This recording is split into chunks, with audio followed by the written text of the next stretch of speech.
और अब बात आज के मुद्दे की। मगरबी बंगाल में 4 मरहलों के इंतखाबात हो चुके हैं।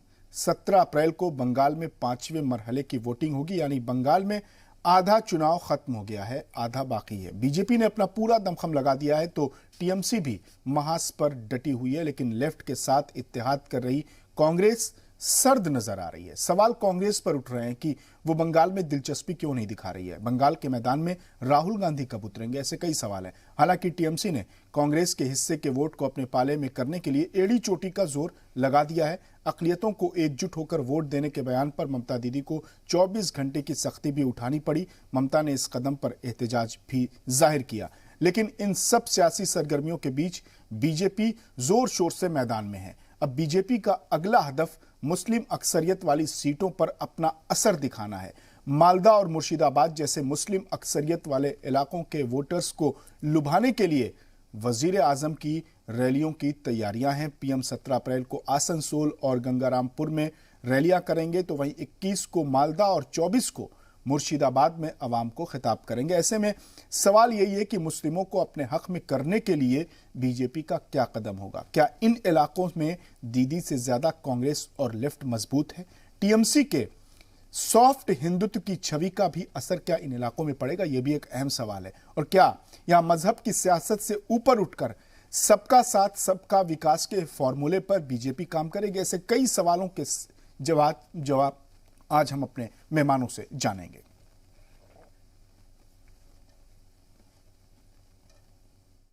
अभी हाल ही में आपने कहा कि सभी मुसलमान एक हो जाओ, वोट बंटने मत दो। इसका मतलब है कि आपको यकीन हो गया है कि मुस्लिम वोट बैंक की आपकी जो ताकत आप मानती थी, वो मुस्लिम वोट बैंक भी आपके हाथ से निकल गया है। আর সংখ্যালঘু ভাই বোনদের কাছে আমার একটা অনুরোধ থাকবে, মাথা ঠান্ডা করে কাজ করবেন। হায়দ্রাবাদ থেকে একটা বিজেপির গাই এসছে এবং ওইটা টাকা নিয়েছে বিজেপির থেকে। मैं कभी भी नाउम्मीद नहीं होता हूं और हमेशा मैं उम्मीद रखता हूं अल्लाह से, और एक पॉजिटिव आउटलुक रखना चाहिए। नाउम्मीदी क्यों होना चाहिए? नाउम्मीद होने की जरूरत ही नहीं है। हम चाह रहे हैं इस बंगाल को बचाने के लिए, माँ बहन को बचाने के लिए, बाप भाई को बचाने के लिए, हमारा जो भाईचारा है ये ख़त्म ना हो जाए, क्योंकि हम इंसान हैं।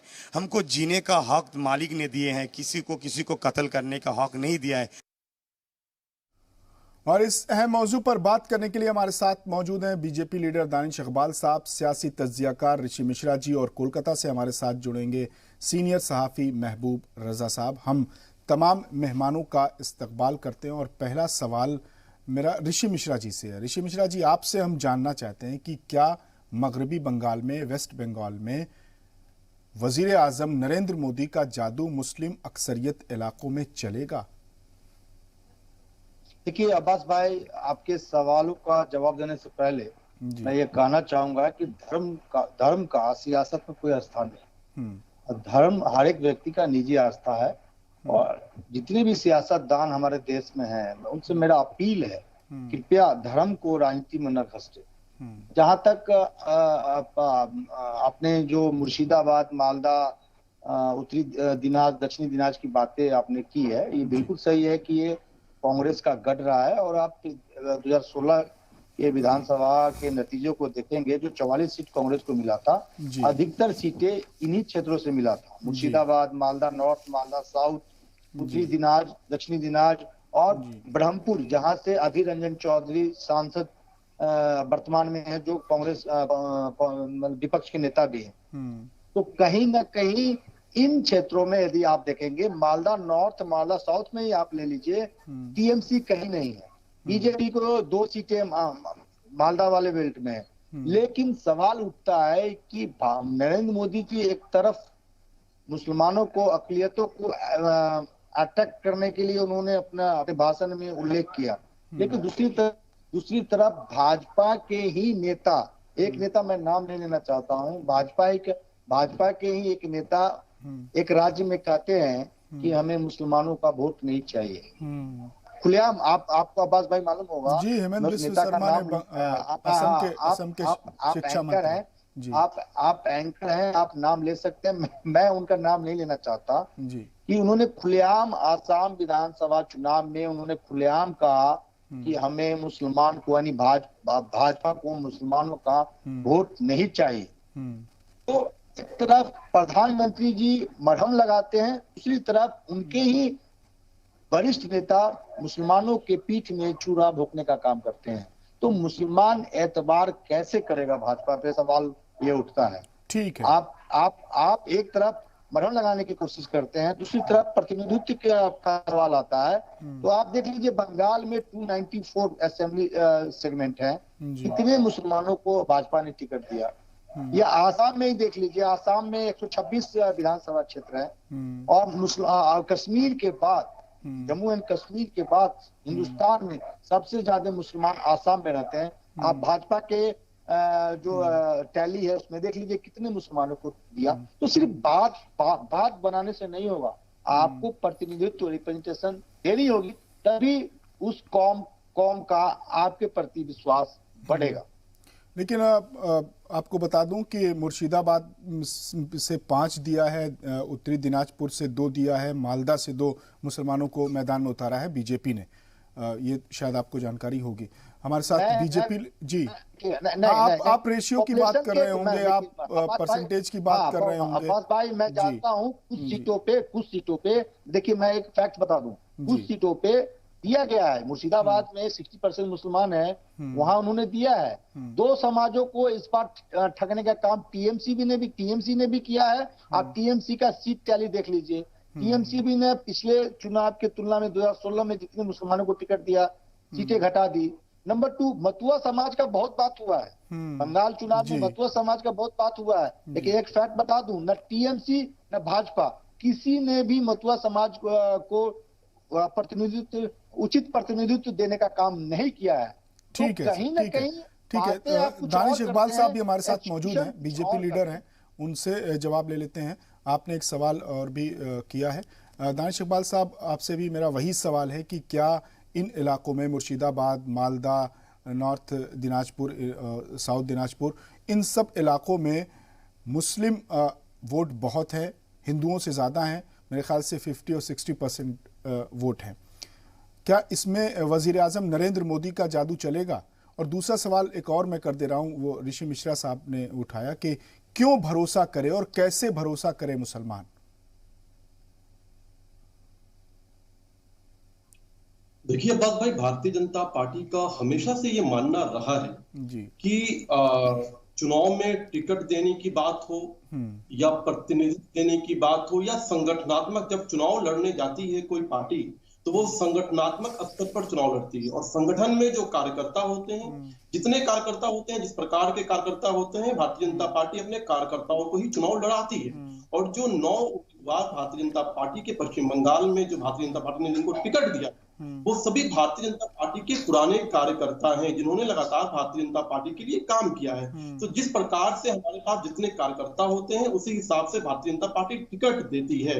भारतीय जनता पार्टी टिकट से ज्यादा जो महत्व है वो तवज्जो देती है, कितना महत्व दिया जाए इस समुदाय का कल्याण हो सके। हमने देखा है कि इस देश के अंदर 70 सालों के बाद भी मुसलमानों ने जो है बड़ी संख्या में पार्लियामेंट के अंदर उनकी तादाद रही है, बड़ी संख्या में उत्तर प्रदेश के असेंबली के अंदर उनकी तादाद रही है। लेकिन मेरा मानना है और भारतीय जनता पार्टी का मानना है कि ज्यादा से ज्यादा मुसलमानों को पार्लियामेंट के अंदर पहुंचा देने से या असेंबली के अंदर पहुंचा देने से पूरे मुसलमान कौम की तरक्की नहीं हो सकती है। अगर आपको मुसलमानों को मुख्य धारा में जोड़ना पड़ेगा तो एकमात्र रास्ता है जो है तुष्टीकरण को समाप्त करना पड़ेगा।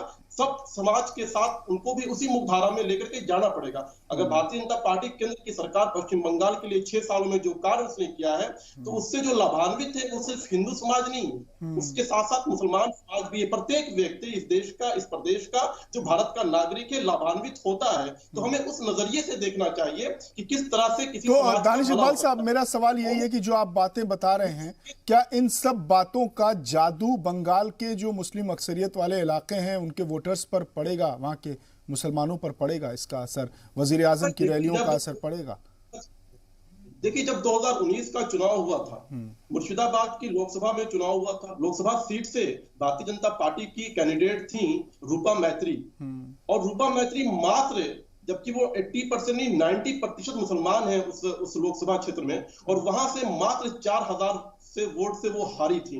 तो ये दर्शाता है कि किस प्रकार से समुदाय के लोग, चाहे वो किसी समुदाय के लोग हों, वहां पे वो भारतीय जनता पार्टी के साथ रहे हैं और बड़ी संख्या में उन्होंने भारतीय जनता पार्टी के कैंडिडेट को वोट देने का काम किया था। इसलिए मैं कहता हूं कि भारतीय जनता पार्टी का जो काम रहा है, चाहे मुस्लिम महिलाओं के लिए जो ट्रिपल तलाक को लेकर के कानून बनाने का काम रहा हो, जिससे मुस्लिम महिलाएं जो है भारतीय जनता पार्टी के अंदर उनकी जो है एक विश्वास उनका बढ़ा है, और लगातार मुस्लिम महिलाओं का जो वोट प्रतिशत है भारतीय जनता पार्टी के प्रति लगातार बढ़ता जा रहा है। हमने इस चीज को देखा है, और मैं विश्वास के साथ कह सकता हूँ कि पश्चिम बंगाल के अंदर जिस प्रकार से जो अल्पसंख्यक समुदाय है वो भी भारतीय जनता पार्टी के अंदर वही आकांक्षा, वो विश्वास वो दिखा रहे हैं, वो जानते हैं, वो ये समझ चुके हैं कि 70 सालों में जो तुष्टीकरण हुआ है उससे सिर्फ और सिर्फ मुसलमान कौम को पीछे रखने का काम किया गया है, जबकि उनकी बुनियादी तरक्की नहीं हो पाई है। ठीक है, ठीक है। हमारे साथ महबूब रजा साहब भी हैं, कोलकाता से हैं, सीनियर सहाफ़ी हैं। महबूब रजा साहब, आपका बहुत बहुत इस्तकबाल है जी सलाम में। आपसे हम जानना चाहेंगे कि क्या इस वक्त बंगाल की सियासत में जो रुख अख्तियार किया हुआ है बंगाल की सियासत ने, क्या वोट डेवलपमेंट पर पड़ रहे हैं या धर्म के आधार पर, मजहब की बुनियाद पर लोग वोट कर रहे हैं? बहुत अच्छा सवाल है जी। असल में देखिए, वोट कहीं ना कहीं मजहब के नाम पर भी गिरता है। अगर हम इनकार कर देंगे तो ये गलत हो जाएगा। विकास भी अपनी जगह में है, विकास के नाम पर भी गिरता है। जिस तरीका से अभी बंगाल के इलेक्शन जिस हलकों में 4 चरणों में बाकी है, वो अक्सरती मुसलमानों का हल्का है, माइनॉरिटी का गलबा है। कहीं तो 90% है, कहीं 88% है, कहीं 50% है, कहीं 60% वोट है। तो यहाँ जो मुकाबला होने जा रहा है, ये संयुक्त मोर्चा और टीएमसी के दरमियान डायरेक्ट मुकाबला होगा, और कुछ सीटों पर बीजेपी के साथ भी मुकाबला होगा, जो हम इनकार नहीं करते हैं। और जिस तरीका से कांग्रेस ने 40-42 मुसलमानों को टिकट दिया है, बड़े पैमाने पे दिया है, सीपीएम ने भी अच्छे खासे मुसलमानों को टिकट दिया है, तो कांग्रेस और सीपीएम जो सीटें निकालती है वो नॉर्थ बंगाल का हल्का है, मालदा है, मुर्शिदाबाद है, सिलीगुड़ी का हल्का है, उत्तर दिनाजपुर का है, दक्षिण दिनाजपुर का है, ये सारे हल, कुछ बिहार है जो इलेक्शन हुआ है, जलपाईगुड़ी का एरियाज है। तो ये सब सारे एरिया में समझिए कि इन लोगों का वर्चस्व, जो भी सीट अगर संयुक्त मोर्चा निकालती है, 3 हलकों से ही वो 50 निकाले, 60 निकाले, 100 जो भी सीट निकाले, वो इस हलकों से ही ये लोग निकालेंगे। हाँ, मगर एक बात है कि यहाँ पर इस हलकों में जैसे मुर्शिदाबाद, बरहमपुर का एरिया है, यहाँ कहीं ना कहीं टीएमसी कमजोर पड़ती हुई नजर आएगी। और जिस तरीका से बीजेपी ने इस बार ये जो पूरे अब अगले मरहले के जो इंतखाबात होने हैं उसमें कांग्रेस और लेफ्ट बहुत मजबूत है, लेकिन कांग्रेस बहुत सर्द नजर आ रही है, एक्टिव नजर नहीं आ रही है, स्पार्क नजर नहीं आ रहा। हम ऐसा भी नहीं करेंगे। कांग्रेस के कुछ बड़े लीडरों से हमारी जो बातचीत हुई, कुछ भी यहाँ पॉलिसी मेकिंग की जो लोग हैं, वो लोग बोल रहे हैं कि हम उस सीट पर ज्यादा तवज्जो दे रहे हैं जो हमारी निकलने वाली है, जहां हम फाइट कर रहे हैं या करने वाले हैं। नहीं, महबूब रजा साहब, चूंकि आप सहाफी, इसलिए मैं आपसे जानना चाह रहा हूं कि आपको लग रहा है कि जिस तरह से बीजेपी इलेक्शन कैंपेन कर रही है, इंतखाबी तशहीर कर रही है, वो शिद्दत कांग्रेस में आपको नजर आ रही है? वो तो समझिए बिल्कुल ही नहीं। बीजेपी के कैंपेन के सामने, बीजेपी के समझिए कि मेहनत के सामने में, स्ट्रगल के सामने, जिद्दोजहद के सामने कांग्रेस का तो 30% नजर नहीं आता। तो लोग सवाल करते हैं कि क्या वजह, इसके पीछे वजह क्या है, क्यों शर्त पड़ गई है, क्या वॉकओवर दे दिया है? असल में इसकी 2-3-4 वजूहात है। एक, जो सेंट्रल कमेटी की जो लोग हैं, जो भी स्टार प्रचारक में नाम आए, जो सेंट्रल कमेटी के लोग हैं, और यहाँ जो स्टेट की कमेटी के लोग हैं, इन लोगों के दरमियान हमारे ख्याल से जो तालमेल है ना, उस तालमेल की कमी है। अगर सेंट्रल से कोई लोग इंचार्ज बन के आते हैं या फिर कमेटी के कुछ भी बन के आते हैं, निगरान बन करके आते हैं, तो समझिए हमारे ख्याल से जो तवज्जो ये लोग सोचते हैं कि वो तवज्जो हमें मिलनी चाहिए, वो हमारे ख्याल से कहीं ना कहीं डिसिप्लिन की कमी है, मैनेज की कमी है, जिसकी वजह से ये लोग एक दूसरे से तालमेल नहीं बना पाते हैं। और आते तो है मगर वो रिस्पॉन्स नहीं मिलने के बाद शायद वो लगन, वो मेहनत से काम नहीं कर पाते। कुछ लोग सोचते हैं कि मैं सीनियर हूँ, मेरी बात माने, वो बोलते कि मैं सीनियर हूँ, मैं इंचार्ज बन करके आया मेरी। तो ये तालमेल की थोड़ी सी कमी तो है कांग्रेस, ठीक है, जिसकी वजह से। ठीक है। ऋषि मिश्रा जी, लोग सवाल कर रहे हैं कि राहुल गांधी कब मैदान में उतरेंगे कि भी नहीं उतरेंगे, क्योंकि अब जो बाकी के जो 4 मरहले हैं, जो चरण हैं, उसमें कांग्रेस काफी मजबूत रही है। तो लोग सवाल कर रहे हैं उसकी खामोशी पर? देखिए, अब अब्बास भाई बता दें, दिल्ली के लुटियन से जो खबर आ रही है वो हम बता दें। सोनिया गांधी ने स्पष्ट कर दिया है कि ऐसा कोई हम काम नहीं करेंगे जिससे भाजपा को फायदा हो। हम उन्हीं क्षेत्रों में ध्यान केंद्रित करेंगे जहां कांग्रेस जो है मजबूती से लड़ रही है। आप देख लीजिए, आप 2016 के जो नतीजे हैं, और 44 सीटें कांग्रेस को आई थी, इन्हीं क्षेत्रों से आई थी। मालदा से आई थी, मुर्शिदाबाद से आई थी, ब्रह्मपुर से आई थी, उत्तरी दिनाज, दक्षिण दिनाज से आई थी, इन्हीं आई थी। तो कहीं ना कहीं कांग्रेस के जो आला कमान है, अपने क्षेत्रीय लीडरशिप यानी बंगाल के जो लीडर हैं, उनको स्पष्ट कर दिया है कि हम ऐसा कोई काम नहीं करेंगे जिसका फायदा डायरेक्ट रूप से बीजेपी को मिले। मिश्रा जी, तो अब इसमें सवाल ये पैदा होता है कि कांग्रेस अगर इतनी संजीदा है और वो चाह रही है कि वो कोई भी ऐसे कदम ना उठाए जिससे कि बंगाल में बीजेपी को फायदा पहुंचे, तो फिर उसने टीएमसी के साथ इत्तेहाद क्यों नहीं किया?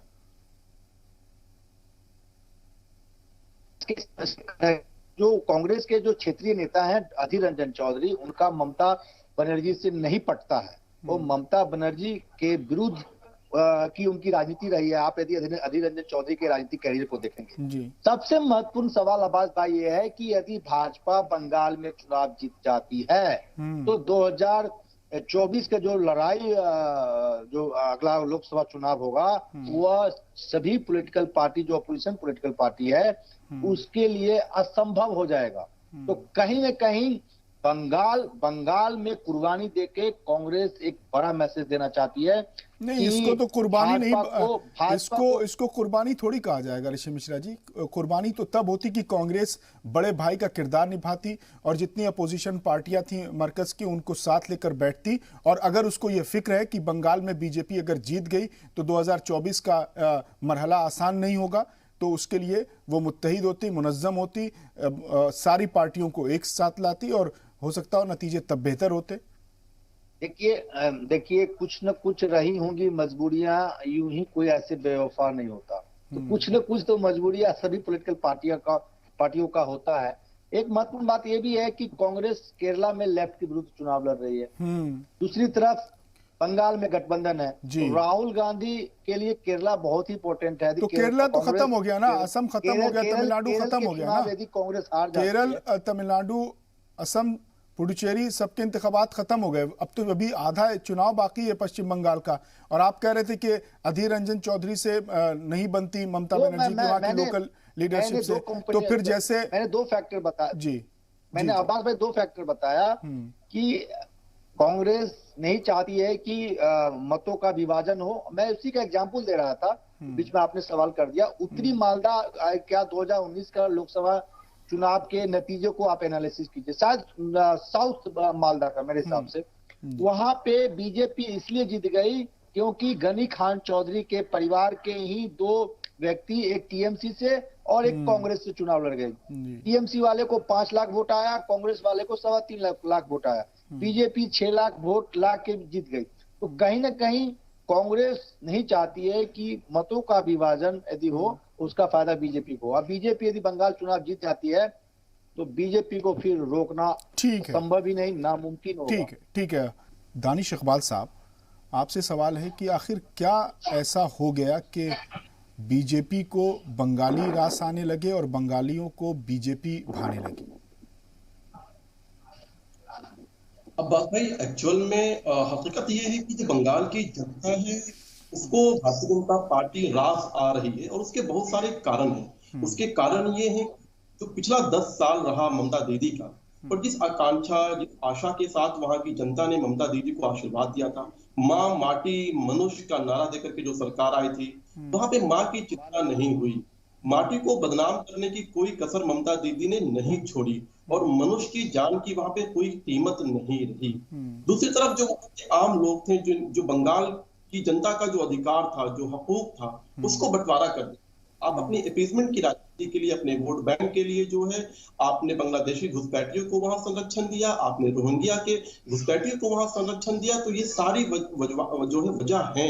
और जो बुनियादी जो सुविधाएं होनी चाहिए थी, जो बेसिक डेवलपमेंट होना चाहिए था, जो इंफ्रास्ट्रक्चर होना चाहिए था, और जो केंद्र सरकार की जो लाभान्वित करने वाली जो योजनाएं थी उसको भी बैन कर देना। और दीदी का जो एक डिक्टेटरशिप था, आप देखिए जब ये चुनाव अभी शुरुआत भी नहीं हुई थी, 2 साल पहले जब अमित शाह एक पार्टी के राष्ट्रीय अध्यक्ष जब हुआ करते थे, तब वो बंगाल जाया करते थे, तब दीदी उनके हेलीकॉप्टर को उतरने के लिए वहां पे परमिशन नहीं दिया करती थी। तो ये सब हम सब जानते हैं कि किस प्रकार से दीदी का रहा।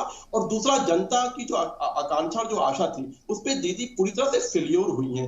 तो इसलिए वहां की जनता को भारतीय जनता पार्टी रास आ रही है। और वहां की जनता ये देख रही है कि 6 साल में नरेंद्र मोदी की सरकार, केंद्र की सरकार किस प्रकार से काम कर रही है, किस प्रकार से जो योजनाएं ला रही है, और आम आदमी तक जो अंतिम लाइन में लगा है वहां तक पहुंचाने का काम किया जा रहा है। और बिना किसी दो नजरिए के हम ये चाहते हैं कि हम अगर विकास करें, डेवलपमेंट करें, योजना लेकर तो उसका विकास हर एक व्यक्ति को जाता है। ये नहीं हम पूछते हैं कि आप किस मजहब से आते हैं और ये फलाने मजहब को इसका जो है फायदा होना चाहिए। तो ये सबसे बड़ा फैक्टर है कि जो हमारा सबका साथ, सबका विश्वास और सबका जो विकास है, उस पे जनता जो है, चाहे वो किसी मजहब की जनता हो, उसको यकीन हो रहा है। इसलिए बंगाल की जनता, पूरे समुदाय के लोग, पूरे मजहब के लोग भारतीय जनता पार्टी में वो आशा, वो विश्वास देख रहे हैं। लेकिन दानिश इकबाल साहब, बीजेपी पर आरोप ये लग रहे हैं कि बीजेपी ने धर्म की सियासत को हवा दी बंगाल में, मजहब की सियासत की, जय श्री राम के नारों को बुनाया, दुर्गा पूजा का मुद्दा उठाया, सरस्वती पूजा का मुद्दा उठाया, विकास की बातें नहीं की।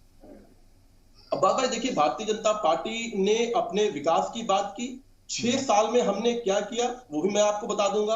और जहां तक बात आप कह रहे हैं जय श्री राम के नारे की और सांप्रदायिकता की नारे की, देखिए अब्बास भाई, किसने जो है 30% और 70% की बात वहां कही, किसने 4 पाकिस्तान के निर्माण करने की बात कही। देखिए 70 साल हुए हैं और वो जख्म हमारे बुजुर्गों के अंदर आज भी है, जब इस देश का तकसीम हुआ था। आज इस देश का कोई भी इंसान, किसी भी मजहब का इंसान नहीं चाहता है कि बंटवारा हो, लेकिन इस देश के अंदर जो लोग ये बात करते हैं या कहेंगे कि 4 पाकिस्तान का निर्माण होना चाहिए, और कहते हैं कि 30% और 70%, ये निहायत ही जो है मजम्मत करने वाली बात है। इसको हम स्वीकार नहीं कर सकते हैं। लेकिन इस पे कोई लोग सवाल नहीं खड़ा करते। अगर यही बातें भारतीय जनता पार्टी का कोई नेता कहा होता तो आज देश के अंदर हंगामा हो चुका होता, आज राहुल गांधी और असदुद्दीन अवैसी जो है यूएन पहुंच चुके होते। तो इसलिए हम कहते हैं इस तरह की बातें इस देश में नहीं होनी चाहिए। और जितने भी देश के अंदर जो लोग हैं, सबके बुनियादी सुविधाएं, सबके कल्याण की बात होनी चाहिए। और जहां तक जय श्री राम का नारा है, देखिए प्रधानमंत्री मंच पे थे, एक कार्यक्रम था, सरकारी कार्यक्रम था, और उसमें उस प्रदेश के मुख्यमंत्री ने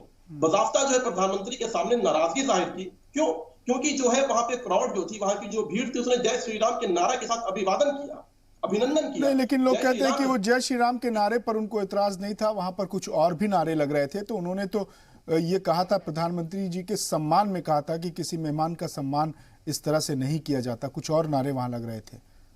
ये बात है, बिल्कुल हम सबने देखा था, वहां जय श्री राम के नारे लगे थे और बार बार जय श्री राम के नारे से पे आपत्ति जताई थी ममता दीदी ने, इसमें कोई दो राय नहीं है।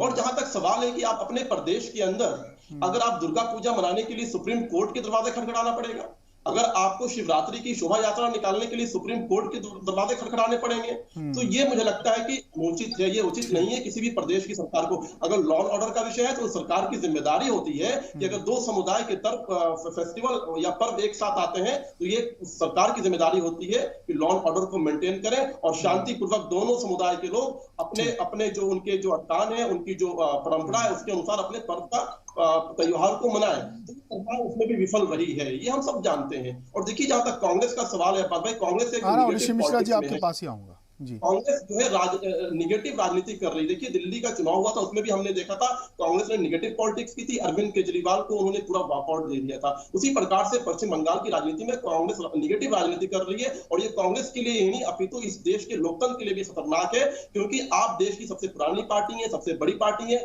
आज अगर जनता ने आपको नकारा है तो आपको जो है जनता के बीच जाना चाहिए और जाकर के ही आप राजनीति में वापस आ सकते हैं। लेकिन हम ये देख रहे हैं कि पश्चिम बंगाल के अंदर जिस प्रकार से जो नैरेटिव सेट किया गया है कांग्रेस की तरफ से, वो एक निगेटिव मैं मानता हूं। ठीक है ऋषि मिश्रा जी, जो बात दानिश इकबाल साहब कह रहे हैं, उनके कहने का मतलब यह है कि बंगाल में अपीजमेंट की सियासत हुई, जिसकी वजह से दूसरे अवाम को, जैसे वो कह रहे हैं कि दुर्गा पूजा के लिए सुप्रीम कोर्ट का दरवाज़ा खटखटाना पड़ा, अदालतों तक जाना पड़ा, तो क्या ये इससे सवाल ये पैदा होता है कि क्या अपीजमेंट की सियासत से बीजेपी को बंगाल में पैर पसारने का मौका मिल गया? क्योंकि अब्बास भाई, अपीजमेंट की पॉलिटिक्स ममता बनर्जी करती हो या भाजपा करती हो, एक गलत है। आप ममता बनर्जी के इस कार्य का घोर आलोचना कीजिए और अधिकार है। आप देश के जाने माने पत्रकार हैं, आप मुझे भाजपा के जो नुमाइंदे हैं उनसे एक सवाल का जवाब दिलवा दीजिए। मैं बड़ा मतलब हाथ जोड़ के बहुत विनम्रता से निवेदन कर रहा हूँ। देश के गृह मंत्री जो संविधान के शपथ लेके हिंदुस्तान के गृह मंत्री बने हैं, देश के गृह मंत्री को यह शोभा देता है कि चुनावी मंच से बटन दबाओ और करंट दौड़े, श्री राम नहीं जय बंगाल चुनाव के बाद जय श्री राम के नारे लगाते हैं। नहीं सर, ऋषि मिश्रा जी, जय श्री राम के नारे से क्या एतराज है? अगर होम मिनिस्टर, उनका अपना धर्म है, उनका अपनी परंपरा है, उनका रवाज है, इसको सियासत का मुद्दा बनाना ही नहीं चाहिए। बिल्कुल ये कोर क्वेश्चन है। देश के गृह मंत्री पूरे हिंदुस्तान के गृह मंत्री हैं, हिंदू के गृह मंत्री नहीं है। वो मुसलमान के भी गृह मंत्री हैं, ईसाई के भी गृह मंत्री हैं और सिख के भी गृह मंत्री हैं। और देश के गृह मंत्री जो संविधान का शपथ लेके हिंदुस्तान के गृह मंत्री बने हैं, उनको ये बिल्कुल शोभा नहीं देता है। लेकिन ऋषि मिश्रा जी, ये कुरान के ऋषि मिश्रा जी, सुन लीजिए, सवाल सुन लीजिए, मुझसे बहस मत कीजिए। मैं तो एंकर हूं, मैं आपसे सवाल कर रहा हूं और आपको मैं, चूंकि आप ज्यादा माहिर सियासी तज्जियाकार हैं, आपके सामने तो हम एक छात्र हैं, तालिब इल्म हैं। अगर होम मिनिस्टर इस तरह से अगर जय श्री राम के नारे लगाते हैं तो इस मुल्क के किसी भी फिरके, किसी भी समुदाय, किसी भी तबके को भगवान राम के वजूद से इनकार है ही नहीं। तो वो तो हिंदुस्तान की रूह है। मैं अब्बास भाई शुरू में ही कहा, धर्म हर एक व्यक्ति का निजी आस्था है। हम भी अपने घर में श्री राम का पूजा करते हैं, हम भी अपने घर में हनुमान का पूजा करते हैं। मैं भी अजमेर शरीफ जाता हूँ, दरगाह पे चादर चढ़ाता हूँ। इसका मतलब ये नहीं कि मैं यदि घर में श्री राम बोलता हूँ तो एक राजनीतिक फंक्शन में, एक पॉलिटिकल फंक्शन में, तब जब मैं देश का गृह मंत्री हूँ और श्री राम का नारा लगाऊं। अब्बास भाई, मेरा सवाल आपसे है और भाजपा के नुमाइंदे से है, जब किसी देश के, हिंदुस्तान के गृह मंत्री जब चुनावी सभा में अल्लाह अकबर कह के संबोधन करेंगे तो क्या ये शोभा देगा? तो मेरे ख्याल से ऋषि मिश्रा जी, पिछले कुछ बरसों से ऐसा माहौल बना दिया गया है कि जय श्री राम और अल्लाह अकबर जो है वो एक नारा नहीं बल्कि एक चलती हुई गोली नजर आती है। जबकि इस मुल्क का मिजाज ये है कि अल्लाह अकबर भी इस मुल्क को तस्लीम है, जय श्री राम भी इस मुल्क को तस्लीम है। उसको सियासत का ऐसा जामा पहना दिया गया कि एक नजरिए एक तबके के लोग उससे चिढ़ने लगे, एक नजरिए और एक तबके के लोग उससे चिढ़ने लगे। लेकिन जब आप संविधान के शपथ लेके प्रधानमंत्री और गृह मंत्री या मुख्यमंत्री बनते हैं तब आपको ये शोभा नहीं देता है। आप पब्लिक मीटिंग में जाते हैं और वहां से जय श्री राम के नारे लगाते हैं। देश के, हिंदुस्तान के गृह मंत्री को बिल्कुल शोभा नहीं देता। नहीं, अब आपका, चूंकि आप ज्यादा मुझसे बड़े भी हैं और जानकार भी हैं जी। दानिश इकबाल साहब कुछ इशारा कर रहे हैं जी। अब बात भाई देखिए, अगर मैं एक मुसलमान हूँ, अगर कल मैं किसी एक संवैधानिक पद पे बैठ जाता हूँ तो क्या मैं लोगों से मिलूंगा तो अस्सलाम वालेकुम कहना छोड़ दूंगा क्या? बिल्कुल मैं संवैधानिक पद पे हूँ तो अस्सलाम वालेकुम कहना छोड़ दूंगा कि नहीं? मैं संवैधानिक पद पे हो गया हूँ तो सलाम का जवाब नहीं दूंगा या सलाम नहीं करूंगा। जय श्री राम जो अभिवादन है, जब एक लोग दूसरे लोग से मिलते हैं तो जय श्री राम कहते हैं एक। और दूसरी बात, संविधान के शपथ लेके मंत्री या गृह मंत्री या प्रधानमंत्री या मुख्यमंत्री बनते हैं, आप पूरे हिंदुस्तान के प्रधानमंत्री हैं या पूरे हिंदुस्तान के गृह मंत्री, बिल्कुल शोभा नहीं देता है। अब भाई मेरी बात पूरी होने दीजिए, तब इनसे आप सवाल ले लीजिए जी। ठीक है ऋषि मिश्रा जी, उनको बोलने दीजिए। और मैं दूसरी बात में ये बहुत ही महत्वपूर्ण बात ये कह रहा हूँ कि इस देश के अंदर संवैधानिक पद पर बैठे लोग, मुख्यमंत्री पद का शपथ लिए लोग टोपी लगा करके और साफा पहन करके बजाफ्ते रमजान में जो है अफ्तार करते हैं, बजाफ्ते नमाज की एक्टिंग करते हैं, बजाफ्ते मन से जो है ला इलाहा इल्लल्लाह मोहम्मद रसूलुल्लाह पढ़ते हैं, दुआ हाथ मांगते हुए और जो है हिजाब पहने हुए बंगाल के अंदर फोटो लगती है। देश के गृह मंत्री रहे हैं ना, जय श्री राम के नारे लगाते हुए देखा है आपने जब वो गृह मंत्री थे। देखिए मैंने आपको नहीं बोला था, आप भी ना बोले। ऋषि मिश्रा जी उनको बात कंप्लीट कर लेने दीजिए। इनके ज्ञान पे मुझे लगता है कि ये तरीका सही नहीं है। मैं आपने देश के गृह मंत्री के बारे में बोला, मैंने एक शब्द नहीं बोला, संयम से मैंने आपकी बात सुनी। ऋषि मिश्रा जी उनको दानिश इकबाल साहब को अपनी बात कंप्लीट कर लेने दीजिए। भाई देखिए, हमने देखा है कि मन से कलमा पढ़ते हुए, मन से जो पूरे बंगाल के अंदर दुआ मांगते हुए और हिजाब बांध के पूरी तस्वीर लगी हुई है पूरे पश्चिम बंगाल के अंदर, उसमें कोई सवाल नहीं खड़ा करता है। असदुद्दीन अवैसी की जब पार्टी की रैलियां होती हैं, चुनावी रैलियां होती हैं, जो मन सजता है तो उसमें लगातार सारे तस्वीर अल्लाह अकबर नारे लगते हैं। ठीक है सर, पता नहीं उसमें किए जाते हैं, तब आपको आपत्ति नहीं होती है। लेकिन जब इस देश के अंदर देश की संस्कृति, देश का जो सांस्कृतिक नारा है, उसमें जब कोई अभिवादन करता है तो आपको आपत्ति क्यों होती? मुझे लगता है कि आपत्ति तब भी होनी चाहिए थी जब कोई नारे तकबीर अल्लाहू अकबर जो है मन से कहता है। और मुझे लगता है ठीक है सर, आएंगे। किसी भी मजहब का आने वाला नागरिक को न जय श्री राम नारे से आपत्ति है, ना अल्लाहू अकबर के नारे से आपत्ति। बिल्कुल ये हिंदुस्तान की खूबसूरती है, यही हिंदुस्तान की शिनाख्त और पहचान है, और कसरत में वहदत, अनेकता में एकता की ये बहुत शानदार मिसाल है। ठीक है ऋषि मिश्रा जी, आपके पास आएंगे, आपके से बहुत सारे सवाल करने हैं मुझे। महबूब रजा साहब का भी रुख करते हैं। महबूब रजा साहब, आपसे भी मेरा वही सवाल है कि क्या बंगाल के अवाम बुनियादी मसाइल को छोड़कर, विकास की बातों को छोड़कर, बेरोजगारी, महंगाई, तिब्बी सहूलियात की बातों को छोड़कर, क्या बंगाल के अवाम अल्लाह अकबर और जय श्री राम के बीच बटे हुए हैं? देखिए, ये सवाल तो बहुत इम्पोर्टेंट सवाल है जी, ये दुखता हुआ सवाल है जी। अभी जो इलेक्शन लड़े जा रहे हैं, जिस मुद्दे पर लड़े जा रहे हैं या जीते जा रहे हैं, वो मजहब के नाम पर जीते जा रहे हैं। अभी तकरार हो रही थी, मैं सुन रहा था, जय श्री राम नारे तकबीर। मैं एक चीज पूछना चाहता हूँ आपके चैनल के माध्यम से पूरे देशवासियों से, क्या हुकूमत जो करती है उनका कोई मजहब है? क्या उन्हें जय श्री राम का नारे लगाना या अल्लाह को लगाना ये दुरुस्त है? मैं तो इसके भी खिलाफ हूँ। जो पुलिस स्टेशन में जो भगवान की तस्वीरें लगती है, ये भी नहीं लगनी चाहिए। अगर पुलिस स्टेशन में या हाई कोर्ट में किसी भी जगह में अगर कुछ लगाना है, वहां पर गांधी जी की तस्वीर लगाइए, मौलाना आजाद की लगाइए, बाबा साहब अम्बेडकर की लगाइए, जो देशवासी जो देश को आजाद किए उनकी तस्वीरें लगाइए। मगर वहां पर भी आप मजहब का प्रमोशन करते हैं। मगर जहां जहां मजहब का प्रमोशन अगर होता है तो ये गलत है। ये कहीं ना कहीं डेमोक्रेसी को, लोकतंत्र को, जमहूरियत के लिए खतरा है। जमहूरियत में जो भी मजाहिब के लोग रहते, जो भी मजाहिब के मानने वाले रहते, सबके लिए बराबर का सम्मान है। किसी मजहब को न छोटा देखा जाए, न किसी मजहब को बड़ा देखा जाए। इसलिए कि हमारा दस्तूर, हमारा आइन ने तमाम मजाहिब को मानने की और उसके तस्लीम करने की इजाजत देता है। तो हमें पॉलिटिकल स्टेज से धर्म के नाम पर वोट मांगने की क्या जरूरत है? योगी जी आके बंगाल में बोलते हैं कि बंगाल में हिंदुओं के भगवान को पूजा करने की इजाजत नहीं दिया, मैंने मंदिर बनाई है, मंदिर के नाम पे हमें वोट दीजिए।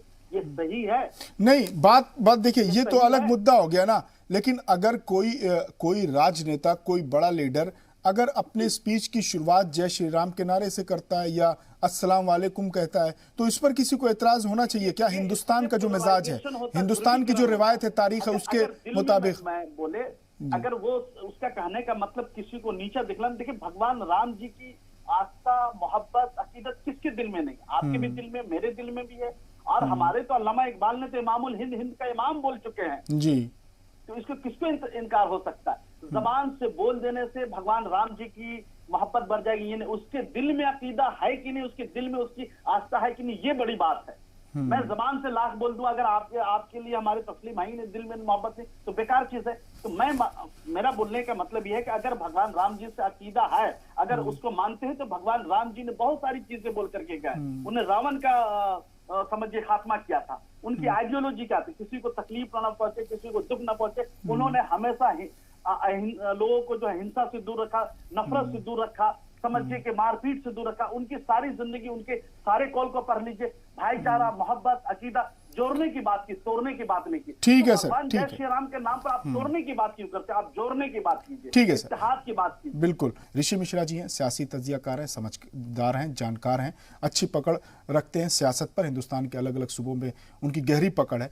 ऋषि मिश्रा जी, मैं आपसे ये जानना चाहता हूं और ये सवाल कर रहा हूं कि जब किसी एक खास तबके की अपीजमेंट की सियासत होगी, जब ये ऐलान होगा कि मस्जिद के इमामों का जो भत्ता है वो मुकर्रर किया जाएगा, जब ये होगा कि मदरसों में पढ़ने वाली लड़कियों को साइकिल तकसीम की जाएगी, जब मुस्लिम अक्सरियती इलाकों में उर्दू को सेकंड लैंग्वेज का दर्जा दिया जाएगा, जब तस्लीमा नसरीन के लिखे एक नाटक को पर टीवी पर पाबंदी लगा दी जाएगी, तो उसका बैकफायर के लिए आपको तैयार रहना पड़ेगा।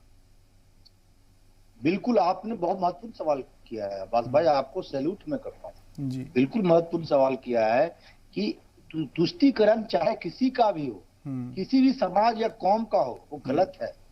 और वही कारण है कि आज भाजपा बंगाल में पैर पसार रही है। ममता बनर्जी के कुछ ऐसे स्टेप ममता बनर्जी ने लिया, उसी का कारण है कि आज भाजपा को मौका मिल गया है तुष्टीकरण की राजनीति करने का। आप मुख्यमंत्री हैं, आप पूरे राज्य के मालिक हैं, आप पूरे राज्य के संरक्षण करता हैं। आपको समावेशी काम करना होगा ताकि इस पूरे समाज में ये मैसेज जाए कि भेदभाव, समाज के किसी वर्ग के साथ भेदभाव नहीं किया गया है। ममता बनर्जी के किसी स्टेप का आप आलोचना कर सकते हैं, लेकिन काउंटर में भारत के प्रधानमंत्री, भारत के गृह मंत्री जय श्री राम का नारा लगाए, ये भी बिल्कुल जस्टिफाई नहीं किया जा सकता। भाजपा के नुमाइंदों को मैं सुन रहा था, बड़े ड्यू रिस्पेक्ट करता हूँ, आजादी से लेके अब तक अब्बास भाई आप बहुत पढ़े लिखे, बहुत पढ़ते हैं, आपसे मुझे कई बार नए तथ्यों की जानकारी मिलती है। अब्बास भाई, मैं ड्यू रिस्पेक्ट करता हूँ, यदि कोई ऐसा गृह मंत्री देश का हो आजादी से अब तक, जो गृह मंत्री बनने के बाद, चाहे वो भाजपा के ही क्यों न हो, जय श्री राम के नारे पब्लिक मीटिंग में लगाए हो या अल्लाह अकबर का कोई गृह मंत्री लगाया हो, तो मैं पत्रकारिता छोड़ दूंगा। मैं इतने रुष्ट होके कह रहा हूँ। तो कहीं ना कहीं लेकिन जोड़ने में है। लेकिन ऋषि मिश्रा जी, आपको तब भी तो गुस्सा आना चाहिए कि जब पश्चिम बंगाल की वजीर आला मुसलमानों से कहती हैं, अल्पसंख्यकों से कहती है कि बीजेपी को रोकने के लिए, हराने के लिए एक हो जाओ, एकजुट हो जाओ। मैं अब्बास भाई, मैं कई नेशनल चैनल में सत्य हिंदी है जहां बड़े बड़े एडिटर्स आते हैं, उस सत्य हिंदी के प्लेटफॉर्म पे मैंने आलोचना किया था ममता बनर्जी का, कि यदि ममता बनर्जी एक निर्वाचित मुख्यमंत्री होके एक जिम्मेदार पद पे होते हुए यदि उन्होंने ऐसा अपील किया है तो गलत है। लेकिन उसके काउंटर में देखिए, यदि मुख्यमंत्री ने ऐसा कोई बयान दिया है तो उसके काउंटर में प्रधानमंत्री का बयान क्या आया है कि यदि मैं ममता जी के बयान को संदर्भ में रखते हुए मैं कहूं कि हिंदू एक हो जाओ, तो मैसेज तो प्रधानमंत्री ने भी दे दिया इनडायरेक्ट रूप से। प्रधानमंत्री भी तो रुके नहीं। जब प्रधानमंत्री 2017 में याद होगा, जब अहमद पटेल को टारगेट करते हुए कहते हैं मियां अहमद पटेल क्या गुजरात का मुख्यमंत्री बनेगा, तो क्या मैसेज देना चाह रहे थे? जब आपके केंद्रीय गृह राज्य मंत्री तिरंगा, जो हमारा देश का शान है और हर एक हिंदुस्तानियों के दिल में बसता है, तिरंगा को डिकोड करते हुए उन्होंने कहा था हरा कलर मतलब पाकिस्तान, तब हमारे बीजेपी के नुमाइंदों को दुख नहीं हुआ था। जब 2015 में अमित शाह कहते हैं कि नीतीश कुमार चुनाव जीत जाएंगे तो इस्लामाबाद में पटाखा छूटेगा, तब दुख नहीं हुआ था। तो बड़प्पन समाज को जोड़ने में है, बड़प्पन तोड़ने में नहीं है। ठीक है, ठीक है। दानिश इकबाल साहब, आपने ऋषि मिश्रा जी की सारी बातें सुनी और यही सवाल मैं करने वाला था, इसका मैं आपसे जवाब चाहता हूँ। बहुत अच्छी तरह सुनी और हर सवाल का मैं जवाब देता हूँ। जो भी सवाल इन्होंने उठाया है उसके पीछे का एक कारण है। देखिए, प्रधानमंत्री की बात इन्होंने आधी कही, पूरी बात नहीं की। प्रधानमंत्री ने यह भी कहा कि दीदी को अब ऐसा लग गया है, प्रतीत हो गया है कि मुस्लिम वोट बैंक भी उनसे खिसक कर दूर जा रहा है। ये भी कहा। इसका मतलब ये हुआ कि मुसलमान का जो है वोट बैंक, मुसलमान की जो आस्था है, जो उनका विश्वास है, जो आकांक्षा है, वो काम पे है, विकास पे है, जो केंद्र की सरकार भारतीय जनता पार्टी के नेतृत्व में जो कर रही है उस पे है। ये भी प्रधानमंत्री ने कहा। जहां तक बात है पाकिस्तान के भाजपा में कितने लोकसभा सांसद जो हैं, ऋषि मिश्रा जी अब उनको जवाब दे रहे हैं। ऋषि मिश्रा जी दानिश इकबाल साहब को जवाब दे लेने दीजिए, उनकी बात कम से कम सुनिए। टिप्पणी नहीं की, मैं पूरी बात कर लूं। जहां तक सवाल है कि अमित शाह जी ने कहा कि पाकिस्तान में जो है पटाखे फोड़े जाएंगे, क्यों कहा, उसके पीछे भी संदर्भ है। इसलिए कहा कि पाकिस्तान के प्रधानमंत्री इमरान खान राहुल गांधी को, अरविंद केजरीवाल को कोट करते हैं यूएनओ के अंदर, यूनाइटेड नेशन के अंदर जाकर के। तब हम कहते हैं कि अगर इनकी सरकार बन जाएगी तो पाकिस्तान के लोग भी खुश होंगे। क्या गलत कहा इसमें हमने, बताइए आप क्या गलत कहा भैया? आपको जब पाकिस्तान कोट करेंगे, पाकिस्तान में पटाखे फूटेंगे, इसमें क्या गलत कहा हमने अब्बास भाई, ये बताइए। इस देश के अंदर 70 सालों से जब इस देश सुप्रीम कोर्ट के कानून को बदल दिया जाता है तुष्टीकरण के लिए, जब देश के प्रधानमंत्री कहते हैं कि इस देश के रिसोर्सेज पे सबसे पहला हक अल्पसंख्यक का है, तब ये गुनाह अजीम था और ये मुसलमानों को बदनाम करने की कोशिश थी। मुसलमानों को जिल्लत झेलनी पड़ी इन चीजों से। इस्लाम ये सिखाता है कि हमें हक चाहिए, हमें बराबरी चाहिए। भारत का संविधान हमें जो है बराबर का नागरिक देता है, नागरिकता देती है। फिर हमें तो पहले रिसोर्सेज पे अधिकार हमें अपना जमाना है, हमें बिल्कुल नहीं जमाना है। हमें इस देश के अंदर जो मजहब के, सारे मजहब के जो लोग हैं उनके साथ बराबरी से इन रिसोर्सेज से बंटवारा चाहिए, हमें नहीं चाहिए स्पेशल। लेकिन दानिश इकबाल साहब बंगाल में कुछ लोगों को घुसपैठिए कहा जाता है और कुछ लोगों को अप्रवासी भारतीय कहकर उनकी नागरिकता देने की बात की जाती, तो तब भी तो दोहरे मापदंड नजर आते हैं ना। अब्बास भाई देखिए, आपने फिर वही बात छेड़ दी सीएए कानून का लेकर के। जो पाकिस्तान के अंदर जो लोग, जो भारत के जब बंटवारा हुआ उस वक्त वो चिंता गांधी ने भी कर दी थी, और 1947 से पहले 1944 में भी, 1946 में भी गांधी ने और कलाम ने क्या कहा था कि जो सिख, जो ईसाई और जो हिंदू वहां जाएंगे उनका मुस्तकबिल वहां पे जो है महफूज नहीं होगा, तो ये भारत सरकार की जिम्मेदारी होगी कि उनको संरक्षण दे, उनको नागरिकता दे और उनको जीवन यापन करने के लिए जो है मुहैया कराए जो है संसाधन। और देखिए वही हुआ।